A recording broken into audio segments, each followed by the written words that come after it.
waxaad kala socotaa dagaalka iyo weerarka taageerayaal ka soo jeeda deegaanada Somaliland ay ku qaadeen fanaanka caanka ah ee Nimcaan Cabdiraxmaan Hillaac xilli uu ka qayb galayay xaflad lagu maamuusayay maalinta xurriyadda Soomaaliya ee 1 Luulyo isla mar ahaantaana lagu soo xardhay calanka Soomaaliya halkaasina uu ka muuqanayay goobtii oo isku bedeshay dagaal iyo buuq isla mar ahaantaana halkaasi waxaa lagala cararay fanaankii Nimcaan Cabdiraxmaan Hillaac oo ay kala carareen mas'uuliyiintii xafladaasi qaban qaabinaysay weydiimaha iyo kuwa kale ayaan saaxiibayaal muuqaalkeenan ku eegi doonaa fadlan haddii ay tahay markii kuugu horeysay channelkeenan Ducaysana Media muuqaalka like garee subscribe dheh oo nagu soo biir sida aad ula socoto muuqaalada aan halkaan soo galino ku mahadsanid daawade kulanti haboon saaxiibayaal meel kasto aad dunida daafeeda ka joogtaan ku soo dhawaada channelkeenan Ducaysana Media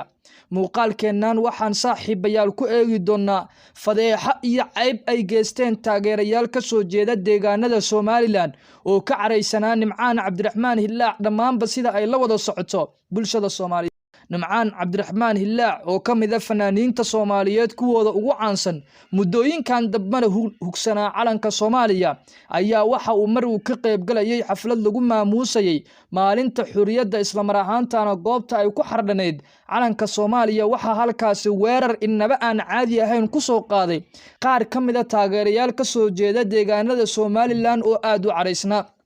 sida aad muuqaalka ka dheehan karto waraaqad uu gacanta ku hayo oo boor sida u eg ah waxa jeexjeexaya mid ka mid ah taageerayaal ka soo jeeda deegaanada Somaliland oo aad u careysan durba waxa goobta ka bilaabanaya sawaxan iyo dagaal inaba aan caadi ahayn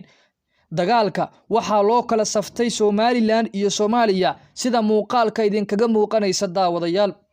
muddooyinkan dambe waxa social media ku soo badanaya falalka ceenkan oo kala ah ila daawo muuqaal yar oo laga duubay dagaalka lagu soo qaaday Nimcaan Cabdiraxmaan Hillaac goobta ayaana isku bedelaysa sawaxan iyo buuq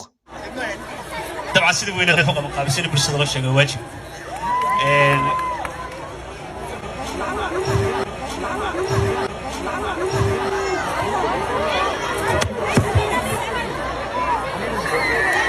Let's go.